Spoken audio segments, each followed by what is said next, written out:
أعوذ بالله من الشيطان الرجيم بسم الله الرحمن الرحيم قال رب اشرح لي صدري. Dia Musa berkata, "Ya Tuhanku, lapangkanlah dadaku ويسر لي أمري dan mudahkanlah untukku urusanku. واحلل عقدة من لساني Dan lepaskanlah kekakuan dari lidahku يفقه قولي agar mereka mengerti perkataanku.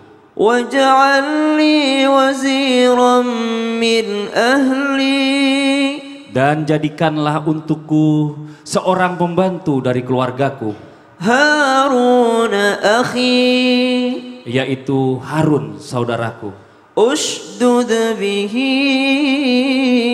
أزري Teguhkanlah kekuatanku dengan adanya dia. وأشركه في أمري. Dan jadikanlah dia teman dalam urusanku. صدق الله العظيم. Maha benar Allah dengan segala firman-Nya. Masya Allah. Allah Subhanahu wa taala berfirman di dalam Al-Qur'an surah Thaha ayat 25 yang biasa kita ambil menjadi doa kita ya Bapak Ibu sekalian dan jamaah yang ada di rumah, bahwasanya Rabbi syrah li sadri wa yassir li amri wahlul 'uqdatam min lisani yafqahu qawli. Berkata ulama, orang yang punya hajat maka perbanyaklah baca doa ini. Rabbi syrah li sadri wa yassir li amri. Rabbi syrah li sadri wa yassir li amri. Lalu berkaitan dengan apa yang akan segera kita bahas di pagi hari ini tentang ayat ini, bahwasanya ternyata dalam ayat ini Nabi Musa bukan hanya berdoa, tapi Nabi Musa alaihissalam memuji saudaranya, yaitu Harun alaihissalam. Nabi Harun alaihissalam adalah saudara ataupun kakak daripada Nabi Musa alaihissalam. Sedangkan Nabi Harun alaihissalam juga mengakui Nabi Musa alaihissalam. Jadi kata Nabi Harun, Nabi Musa itu lebih pintar. Nabi Musa itu adalah orang yang dekat sama Allah. Nabi Musa juga adalah seorang yang khusyuk. Nabi Musa juga orang yang sangat bertakwa. Tapi Nabi Musa juga memuji Nabi Harun alaihissalam. Ushdud bihi azri wa asyrikhu fi amri. Ya Allah, jadikanlah saudaraku ini waziran min ahli. Dia yang menjadi asistenku, yang senantiasa mendampingiku. Kenapa? Harun akhi. Karena Nabi Harun itu adalah saudaraku yang sangat dekat ya Allah. Dan dia ini kalau dia menjadi asistenku dalam pekerjaan ini, dalam hal melawan Fir'aun tadi, mendakwahi Fir'aun, maka Nabi Harun adalah orang yang lebih lincah ataupun lebih cakap dalam berbicara. Sehingga nanti orang-orang yang didakwahi lebih mudah mengertinya. Masya Karena Allah. Nabi Harun alaihissalam mempunyai kelebihan dalam hal berbicara, dalam hal berdakwah. Maka Nabi Musa dan Nabi Harun, dua orang saudara, bukan saling menjatuhkan, justru malah saling mengangkat derajat dan Masya saling Allah. merendahkan hati di hadapan keduanya. Yang satu memuji Nabi Musa, yang satu memuji Nabi Harun. Akhirnya kerjasama keduanya menjadikan mereka semakin dekat dengan Allah Subhanahu wa taala. Mestinya jadi saudara kayak gitu Mas Fadli. Harusnya, Saling apalagi Masya Allah mendukung. menurut riwayat Nabi Musa itu nggak bisa ngomong jelas itu karena pernah memakan bara waktu itu Pernah ya. makan bara Masya api, Allah. dikiranya kurma gitu kan, Masya diarahkan Allah. sama Jibril alaihissalam. Akhirnya meminta sama Allah, ya Allah kalau pengen pembantu ataupun asisten yang membantuku, nggak usah jauh-jauh deh, saudaraku aja. Masya Allah. Gitu. Terima kasih banyak Ustaz Syam, di sini aja Ustaz Syam. Siap. Masya Allah, kita sapa juga jamaah yang ada di rumah. Assalamualaikum warahmatullahi wabarakatuh. Waalaikumsalam warahmatullahi wabarakatuh. Jamaah. Yeay. Oh jamaah. Yeay. Alhamdulillah. Alhamdulillah, alhamdulillahirabbil alamin. Allahumma sholli ala sayyidina Muhammad wa ala ali sayyidina Muhammad. Rabbi shrah li sadri wa yassir li amri wahlul 'uqdatam min lisani yafqahu qawli. Jamaah. Yeay. Setiap orang itu pasti punya teman. Bener gak punya teman? Ibu punya teman, Bu? itu sebelahnya gitu. Masya Allah ya. Tapi kadang-kadang ya sama teman itu bisa punya waktu berhari-hari akur aja. Baik-baik aja. Giliran kumpul sama keluarga malah kadang suka malu-malu. Bahkan naudzubillah min dzalik Ustaz Syam banyak juga ya yang sama saudaranya ini nggak akur. Bahkan nggak tegur sapa udah selama berapa puluh tahun. Naudzubillah min dzalik. Hari ini kita bahas ya. Buat jamaah yang di rumah juga tema kita pagi hari ini adalah sama teman ingat, sama saudara sendiri lupa. Nauzubillah. Nah sekarang kita lanjut nih Ustaz Syam, Masya Allah luar biasa. Terkadang nih orang hanya mengenal ukhuwah seperti mungkin ya ta'aruf ya. Untuk mencari pasangan aja. Nah ternyata dalam Islam ukhuwah itu juga ada dalam persaudaraan. Oh, lebih luas lagi. Lebih luas lagi. Mungkin tapi sebagian orang nih nggak paham nih maksudnya ukhuwah dalam persaudaraan seperti apa. Nah mungkin Ustaz Syam perlu penjelasan bicara masalah ukhuwah untuk persaudaraan nih. Untuk lebih jelasnya lagi biar kita semakin paham. Mohon izin Ustaz Syam. Baik Mas Fandi. Jadi di dalam Al-Quran ternyata kata ikhwah ataupun bersaudara ada di dalam Al-Quran surah Al-Hujurat ayat 10. أعوذ بالله من الشيطان الرجيم بسم الله الرحمن الرحيم إنما المؤمنون إخوة فأصلحوا بين أخويكم واتقوا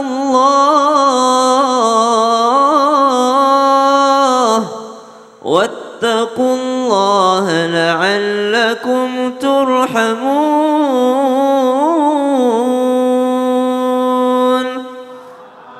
Allah Subhanahu wa taala berfirman di dalam Al-Qur'an surah Al-Hujurat ayat 10, innamal mu'minuna ikhwah. Sungguh orang beriman itu bersaudara. Jadi kata ukhuwah, ukhuwah artinya persaudaraan. Ada ukhuwah Islamiyah, bersaudara karena sama-sama Islam, sama-sama Muslim, saudara seiman, saudara seislam. Ada namanya ukhuwah watoniyah. Apa ukhuwah watoniyah? Bersaudara karena sama-sama dia orang Indonesia, Bhinneka Tunggal Ika, ukhuwah watoniyah namanya. Ada juga karena ukhuwah karena silaturrahim, karena ada ikatan rahimnya, seayah, seibu, senenek, sekakek gitu ya, dia masih ada hubungan rahimnya. Jadi ternyata saudara itu tidak yakni daripada sempit hanya dengan hubungan rahim saja, tapi ternyata saudara itu bisa saja adalah sesuatu yang ternyata tersambung karena agama, tersambung karena suku dan negara, tersambung karena ada rahimnya. Kalau ditanyakan tadi, apakah saudara itu bukan hanya tentang ta'aruf? Ukhuwah itu bukan hanya tentang ta'aruf.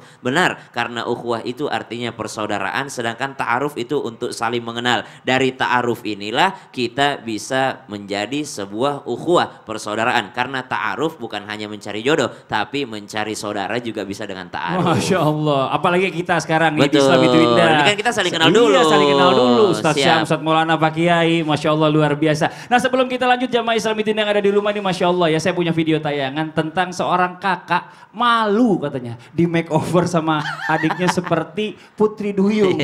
Mermaid. Ini dia tayangannya nih. Biar dipoto nanti karya. Gini buat gaya abang. Pertahankan. 1, 2, 3 ya. Ganti gaya kayak gini. Oke, 1, 2, 3. Gaya ibu hamil kayak gini. Senyum.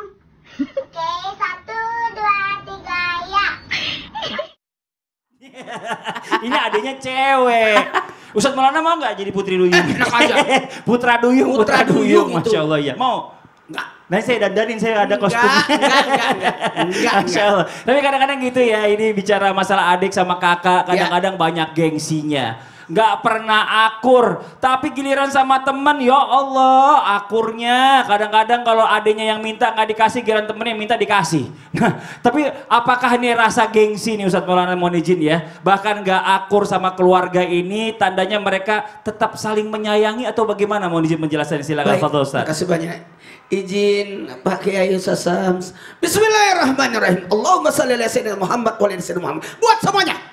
Yang bagi orang yang bersaudara ada gengsi-gengsian, ketahuilah bagaimana bagaimanapun, sekali lagi, bagaimanapun saudara tetap saudara. Nasihat umi saya, bagaimanapun kau tetap bersaudara, walaupun dicuci 7 air laut, tetap kau bersaudara. Betul betul betul. Dan buat kita semua, ketahuilah satu rahim. Makanya dalam Islam ada manusia yang memiliki satu hak. Ada yang memiliki 2 hak. Tapi ada orang yang memiliki 3 hak. Siapakah yang memiliki satu hak? Yang memiliki satu hak itu adalah orang yang, mohon maaf, tetangga kita walaupun dia bukan muslim. Tapi dia tetap punya satu hak, haknya sebagai tetangga.